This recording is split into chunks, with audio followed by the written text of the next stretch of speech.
everybody, and welcome to the Glory Reds podcast. And it's your boy Don Benito. See the smile? Yeah, I missed you guys so much. I missed talking about football. So, for those that do not know, I am from Tanzania, Dar es Salaam, and as you know, there has been some issues that have been happening in our country where we've not been able to discuss. But I am here to talk about football. Nothing about what's going on in my country. I miss you guys. And to be honest, can you believe I missed the game? Yeah, I know. I missed the game. And when I was able to see what is going on, I saw 2-2. And I started to go crazy. Like my mind started to race. What happened? Who can tell me what happened? Anyway, well, I did my little research, and because I didn't watch the game, but I'm still going to be talking about Manchester United, and particularly because of what I've been seeing on social media.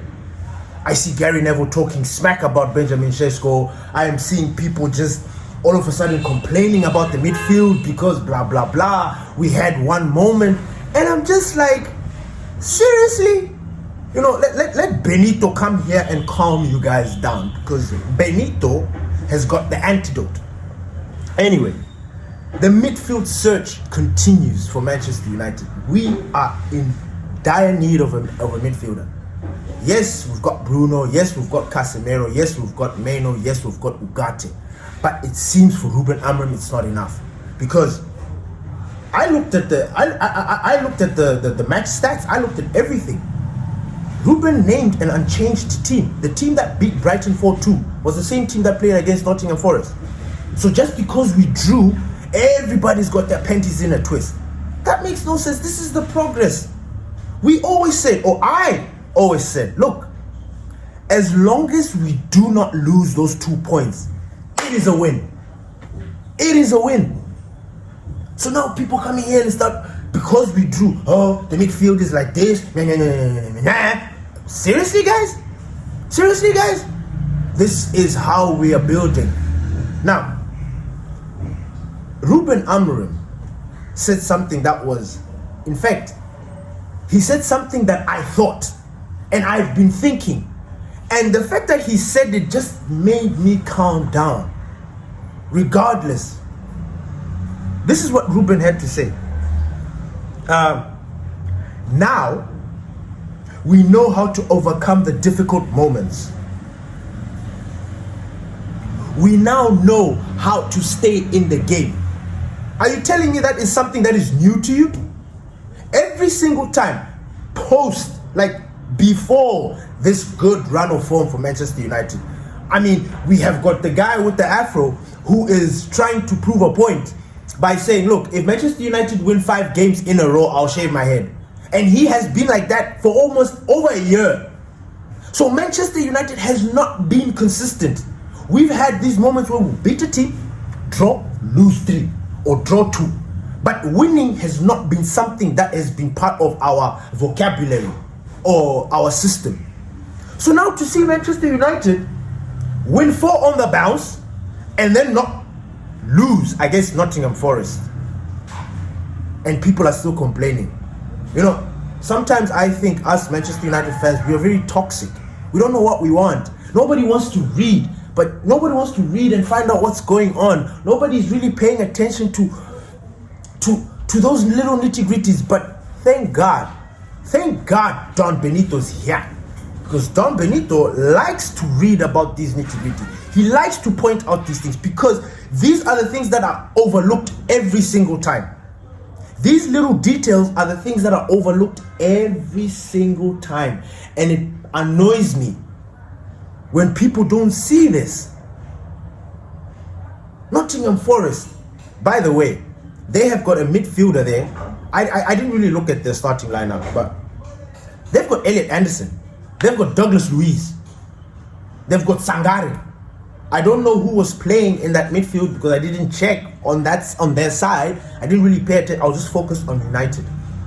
So they've got good midfielders. So based on what I've been hearing, it looks like we had a moment. Like first half, everything went well. It seems like everything was jolly good. Bruno, assist, Casemiro, header, brother Case, You know, he did his thing, scored a goal for us. But it seems it was second half where all the madness began. It's like, even the government, like, it's like, I guess for 5 minutes, common sense and all these things shut down. All these guys were just sleeping. And we fell apart. Now, normally, under normal circumstances in the past, Manchester United will not recover. Because we were winning apparently 1-0. And then Nottingham Forest came 2-1. And we had to come back again to win, to equalize. And we almost got a winner. So that energy, that change, that thing of not giving up, this is new. Why are people complaining? Why are people all nervous and why? If you look at the Premier League table, there are 5 teams sitting on 17 points. The Premier League this season is a madness because everyone is strong. Everyone. Manchester United is in the mix. We would have never been in the mix in the past because of the mentality. We had players that used to down tools. We had players that once they are, for example, once they are off the game, forget, and would have tendencies of the gaffer keeping certain players, picking certain players, not changing, not doing any of that. Now we've got Ruben Amorim, who understands the team like the back of his hand, and people still have got the nerve to open their mouth and complain.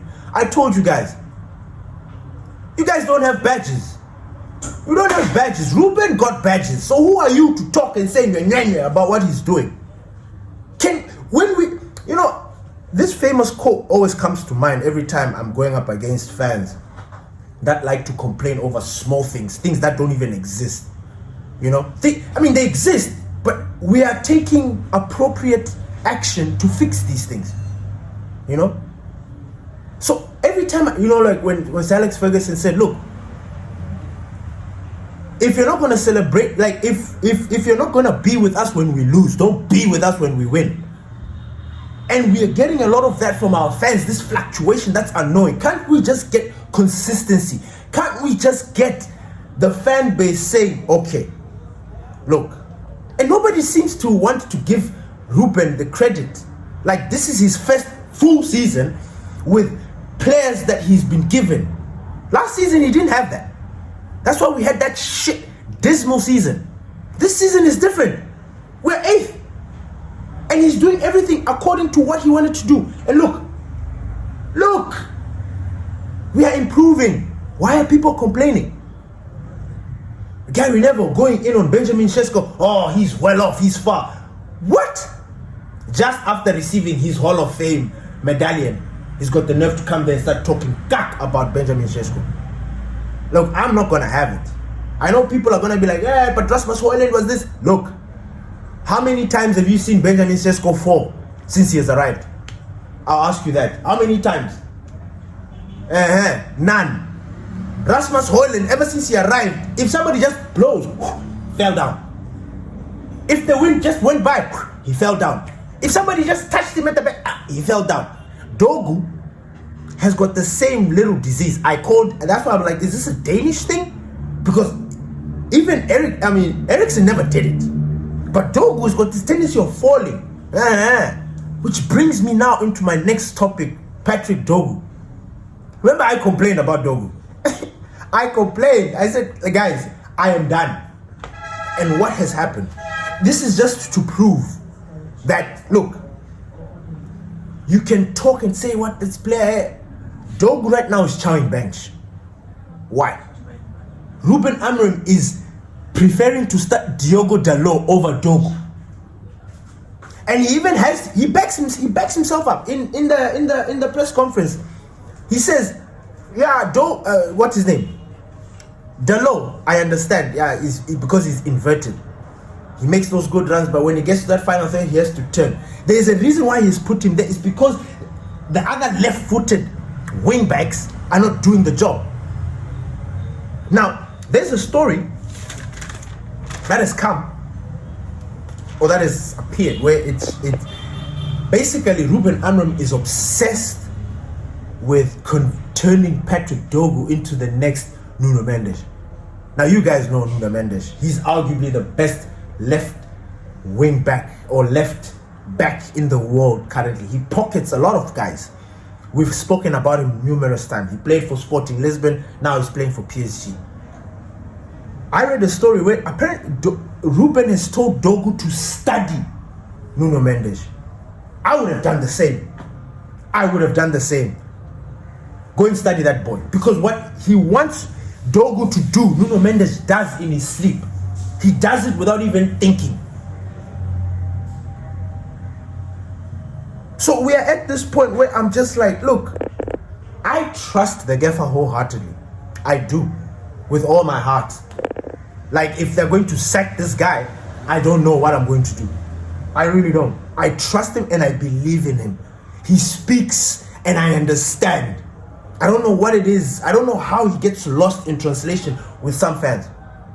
So that part about Dogu, that made me excited a little bit, because I'm just thinking to myself, Dogu has got all the tools. He has the tools. He has got the speed. He's got the tenacity. He has the fight. He just doesn't have the final product. Techniques problems. Final ball, the bananas. He needs to improve on all of that. He needs to improve in his positional sense. He needs to be more aggressive, and he needs to stop falling down. He needs to stop falling down, big guy. Stop. Doesn't look good on you. You look weird, and then you complain, and then the ball, you disrupt everything. Stop. So I am happy about this. I really, really am. I'm excited about it because it means the Gaffer sees what I'm seeing. I'm sorry. I gauge my knowledge based on what I see in the football. So if the Gaffer is, look, he's benching Ugarte, he's benching Menu, he's benching Dogu. What does that say? What does that say to you? Do you think that the Gaffer is tripping? Now, unfortunately or fortunately, however you want to take it, it matches with what I am saying. Because I am like, this player, there's something wrong here, there's something wrong, and the manager is not using them. And yet we've got other fans who are complaining and say, why is the Gaffer giving them time? They're not ready, or something is up. Something is up. Against Brighton, we won. We won that game. Fair and square, hands down. One of the most difficult games of the Premier League for us last season, and since this Brighton, the Seagulls arrived into the Premier League, they've been a thorn in our shoe. We go and hand their asses to them convincingly. Instead of enjoying the moment, people are complaining, saying that, we need to think about other stuff, signings, and what. And I'm like, what? Are you telling me that this is not... Are you telling me that the club are not focused on this? Which brings me now to my next topic. The midfield search continues. Manchester United is not resting. Ruben Amorim is not resting. He wants a midfielder. That scares me. Because what does that say about Kobe Manu and Ugarte? We know Ugarte's got attributes that can contribute to this team. We know Kobe Manu is a young, upcoming, generational talent. What's going on? What is going on? Why are Casemiro and Bruno Fernandes the preferred midfield? They are aging. You look at them, you would want young, robust, energetic, tenacious boys in that midfield. Early 20s preferably. Ugarte is 24, Menos 20. Why are they not starting? Do you see the maths? Do you see where I'm going with this? And you can say all you want by saying that, the Gaffer is... No, but the Gaffer is doing the training. The Gaffer is doing the training. And the fact that you've got 1 week to prepare, and then it's very hard for you to break into this team, that says a lot. Because we're not playing in Europe, we're not playing in these funny competitions, we're not. We've got ample time. You've got time to challenge and fight for that position. Cement yourself, change the Gaffer's opinion. You have that chance. But it's not happening. So the midfield continues to be Casemiro and Bruno. The midfield that I've not complained about since. I don't have a problem with it, but some other people do. And this is why I'm addressing it, because they fail to understand that apart from all of that, it seems like the other guys are just not pulling their socks. And then I looked at the transcripts, the match report. Kobe Menu didn't get a lick. Ugarte didn't get a lick. They didn't play. Why? So it means that the game that we were playing was so fragile. And when I say fragile, I mean in the sense that if he made any changes, we risked getting beaten. We risked losing the fight in that midfield. He even said it in his press conference. He's like, look, I didn't want to make too many changes because you don't want to break something that's already working. Yes, they had a moment of madness for 5 minutes where they all shut down, common sense went down, everybody was I didn't see it, I read it, but it's for 5 minutes. They keep saying 5 minutes. I don't know if that was 5 minutes. You guys can correct me. Please leave a comment down below. But yeah, the reports I keep getting are 5 minutes, 5 minutes. So for 5 minutes in that game, Manchester United were completely lost, which is normal, which is okay.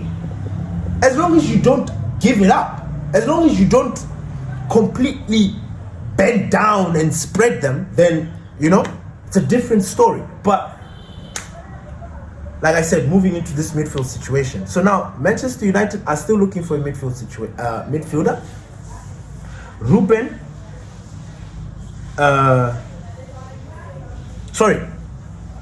Angelo Stiller. We've spoken about him. I read a report that Angelo Stiller has been monitored for years. So I started covering Angelo Stiller this year, from last season, like summer, whatever we spoke about. No. Sorry. Yeah, before preseason, like preseason, and then when the season began, that's when I started talking about Angelo Stiller. Or even last season. I think even last season. But I never knew that Manchester United were really, really monitoring this kid. Like, apparently it's been going on for years and years and years. And that really made me happy. You know, it really did. Because, so, Jason Wilcox, our football director, apparently he is amongst the people that are leading this race. Like, he is pushing for Angelo Stiller. Now, Angelo Stiller, we are not going to get him this January. It is very, very difficult. I am assuming, based on the reports, that we will only be able to do a deal in the summer. But there are more options. Gallagher is one option. He's another option that, like, I don't know. Anyway, so here's the story with Gallagher. He's available. He's used, but not used as much as he should be at Atleti. Manchester United are exploring all possibilities. Manchester United, for now, they are going to be like, especially for this January transfer window, which by the way is in 2 months. I don't know why people are losing their mind. We'll be getting a player in the next 2 months, so people need to relax. Man United want a loan with an option. So in other words, like for Connor, they want to bring him in on loan, see how he does. If he performs absolutely well, we're gonna get him. We'll exercise our option to buy him, and then we'll make the deal permanent. Atleti, on the other hand, they want a loan with an obligation. Two different things, right? Option, obligation. Loan with an obligation means you loan this guy, you are guaranteed going to get this player. You're going to sign him at the end. There's no manga. Atleti want that.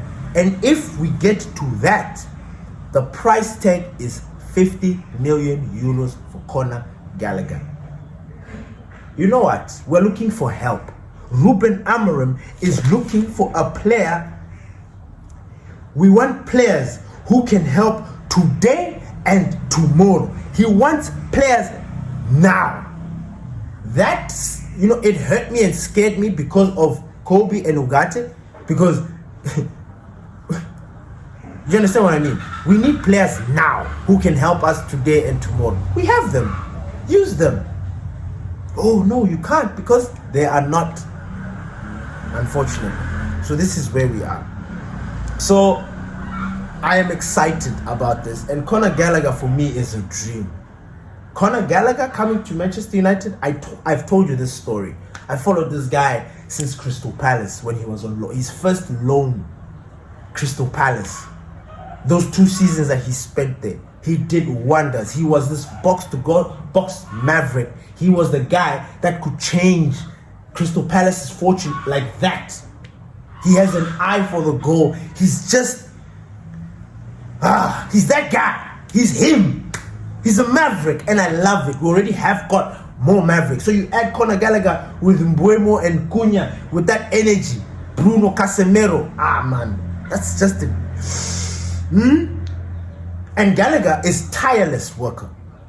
Box to box engine, baba. All day, every day, and tomorrow. So I am excited about that. So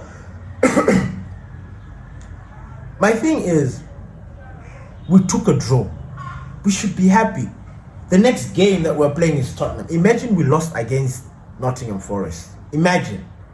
And then we go play against Tottenham and we lose. That's 2 losses. You guys would have been saying, if we at least drew, if we got a point against Nottingham Forest, then at least we'll be in a very good position. All those moments that you're like, at least this. I've told you guys, if these boys cannot win the game, better draw. Better find a way to salvage a point. These points are going to help us at the end of the season. I am telling you, Manchester United is qualifying for Europe. Finished and clear. I've said it. I said they're going to be 5th. We can do higher, I don't care. But we're going to qualify for Europe. And I'm excited about it, and I'm looking at it. And the way we are moving.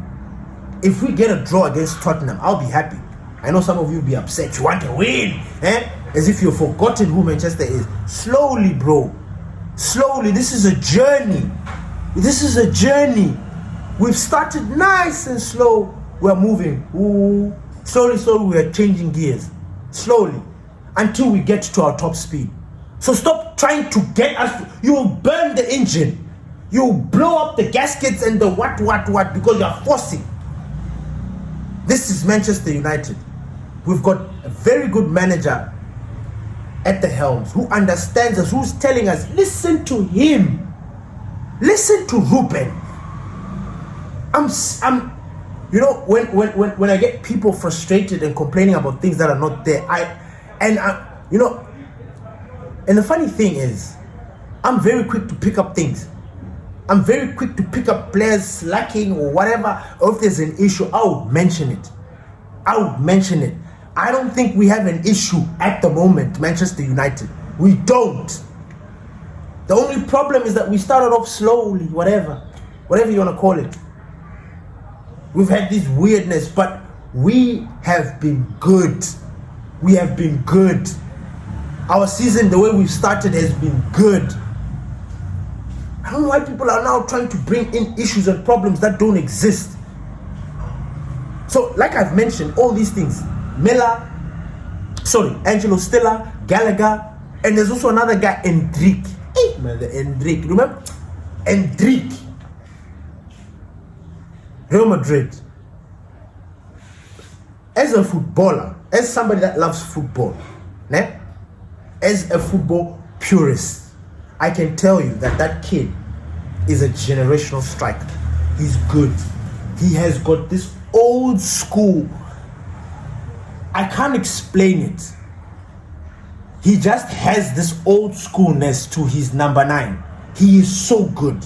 And he's 18, 19 years old. And he's enjoying bench at Real Madrid.